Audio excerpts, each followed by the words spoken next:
too tight. That is too tight. I'm going to do this in a way that I don't do that.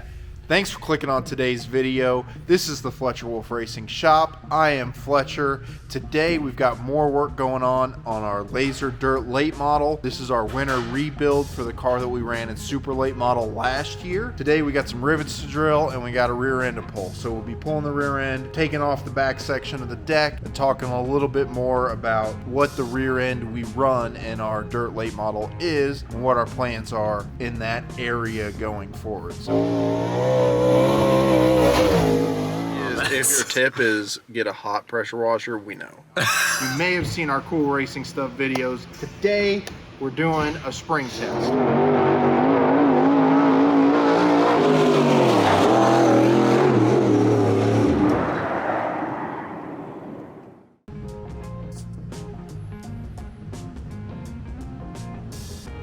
So here's a quick look at where we're at. Rear end's in the car. I still have the rear suspension on, lift bar, drive shaft still on, and then we've got this section of deck that we're also going to pull. So lots of work to do. We're ready to get after it.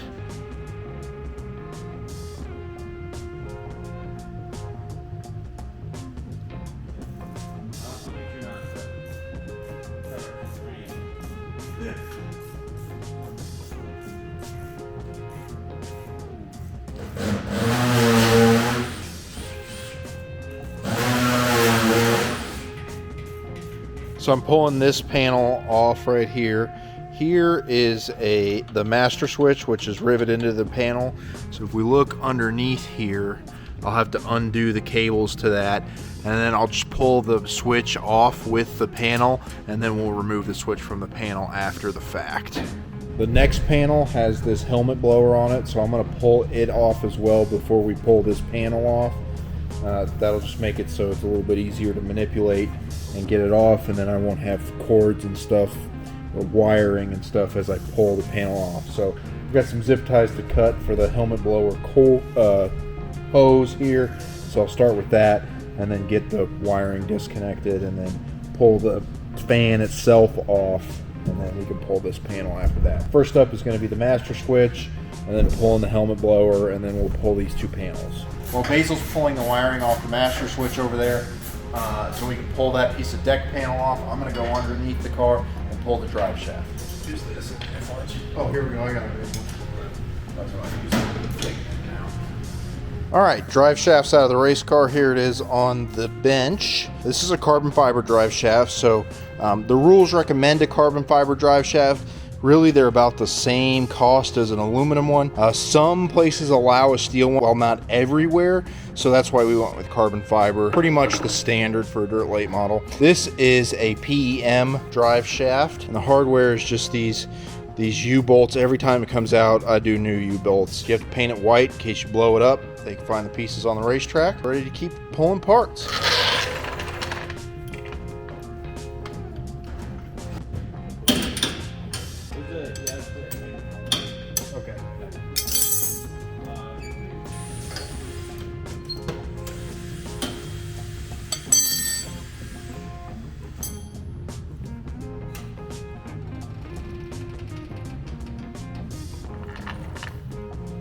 I undid the 5th and 6th coil from the lift bar itself. I've got another bar to the chassis here that locates it left and right. On the rear end, we have 2 bolts that bolt it to the rear end. You can kind of see in this shot the brackets that locate it on the rear end. Ready? Yeah. All right.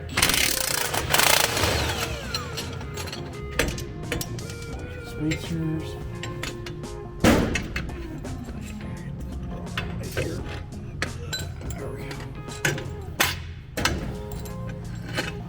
All right, here's the lift bar out of the car.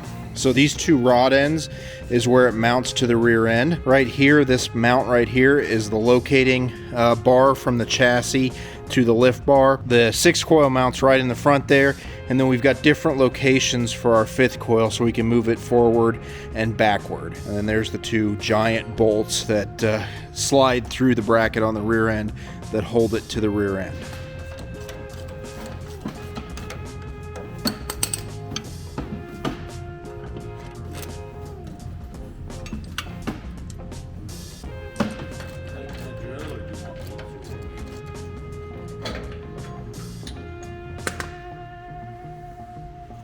All right, deck is off the race car. The rear end is still in. I'm getting ready to pull that. Right now it's on stands. So next we'll pull the 4-bar links and then the J-bar. But here's a look at what it looks like underneath. We got lots of cleaning to do. You can see the top of the fuel cell is pretty nasty. Again, just I don't know how to clean these things. We're getting better. We're getting better. Well, maybe. But here we are. We also got to pull this left rear chain limiter off. And then the rear end will come out of the race car. What do you think, Tuck?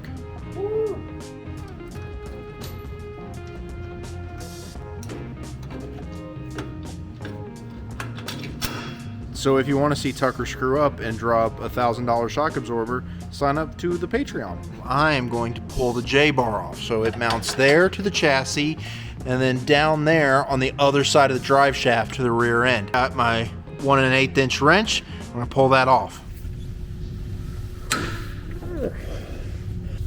Gotta get better leverage. Jesus.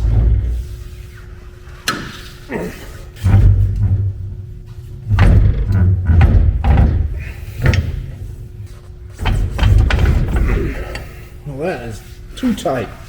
That is too tight.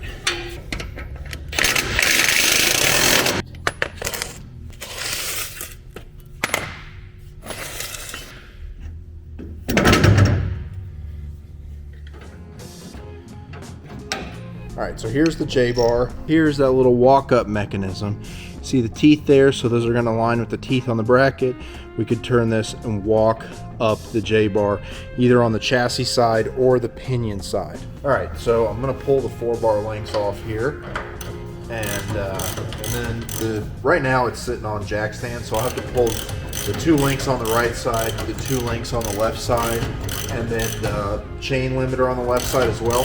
This car does have a right rear chain limiter right here, but it's not hooked up right now. Thankfully my ratchet fits down here. If I had to do it with 2. Oh wow.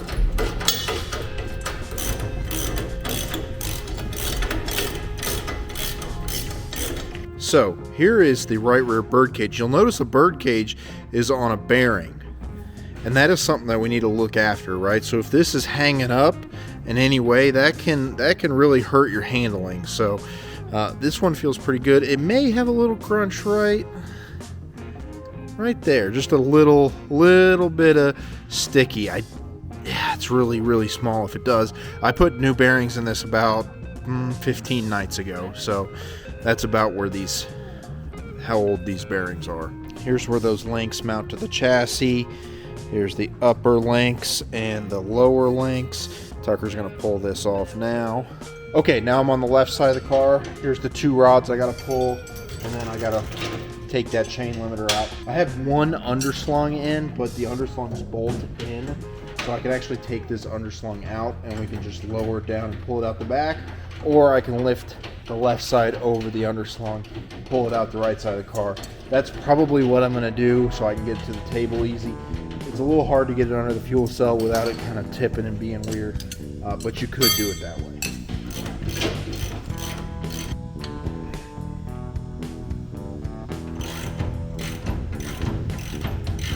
All right, so now I have bird cage free. This one does have a little more grunchiness to it. You can kind of hear it.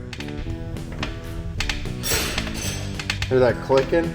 That's it kind of hanging up a little bit. So that's something I will need to be cognizant of. Okay, so the 4 bars also mount to the chassis on these brackets here, and you can see the bracket has a really big space in the middle, so we have these spacers in here. These can be oriented either this way or it can be flipped over the other direction.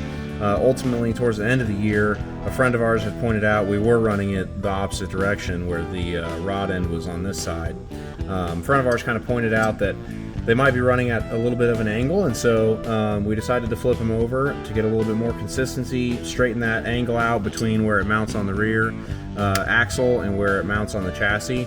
I think that was a good change. So just one of those little nuances that we got to learn about as we go, and as we kind of learn the whole dynamic of dirt late model.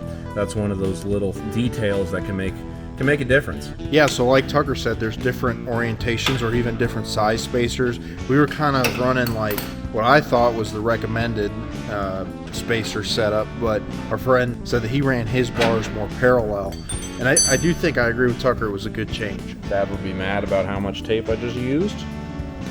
I'm mad about how much tape. Fletcher's mad about it too, because this is not cheap tape, but $25 a roll at the racetrack. yeah, at the racetrack. What is that? Yeah, this is probably a Sharpie from like 2005 that Dad and I found in a bucket the other day. I kind of remember those clicky Sharpies. From when we were kids. It's got the little... Do they still make those? I have no idea. Anyway. This one's fairly obvious as to which one this is, but we're just lowering all the... or labeling all these so that we know what's what. Got the right sides here.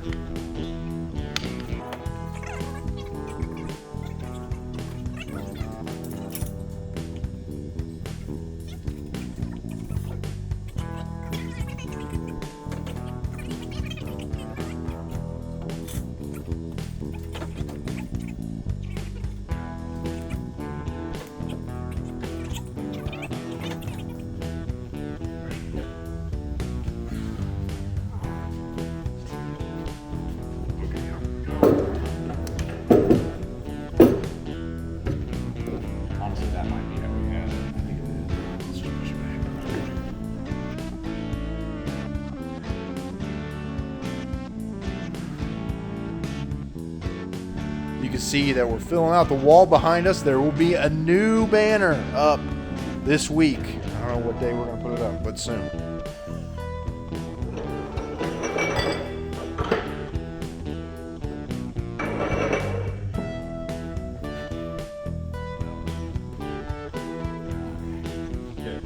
So here is the rear end out of the race car. So this is a quick change rear end. This is a DMI rear end. There's a few different manufacturers of quick change rear ends. Then there's different styles. So this one has axle tubes. This is aluminum axle tubes on both sides. You'll notice that the lengths are not equal. You know, that's one of the things about circle track cars. Not a whole lot of symmetry going on these race cars. So the right side axle tubes are actually longer than the left side axle tubes. And then here we've got our bird cages, right? And those are on bearings like we talked about earlier. One of the big advantages to a quick change is the ability to quick change gear ratios. So we can pull this rear cover and then we have 2 gears in here, and that'll allow us to change gear ratios really quickly. 2 different ring and pinion ratios that are popular with quick change, 411 and 486. This is a 486. And then we can look at the number of teeth on the gear in the back, and we can calculate speed at RPM and all those different things. So if we're running too little RPM during hot laps, we can pop the rear cover, change the gears in about 5 minutes. You might burn your hand a little bit, but that's part of the game. So now we'll pop the rear cover off, take a look in at what I would call the drop gear here. So I'm gonna break these guys loose here. Pull the rear cover off. If you're using a high quality gear oil, you can use it for quite a while. One thing that you got to watch though is when you pull the nuts off the cover, you don't drop a bunch of dirt in your drain pan like I just did. We're running O'Toole Gear 300 7590 in this rear end. I like that because it's an ester based oil. Do this in a way that I don't do that.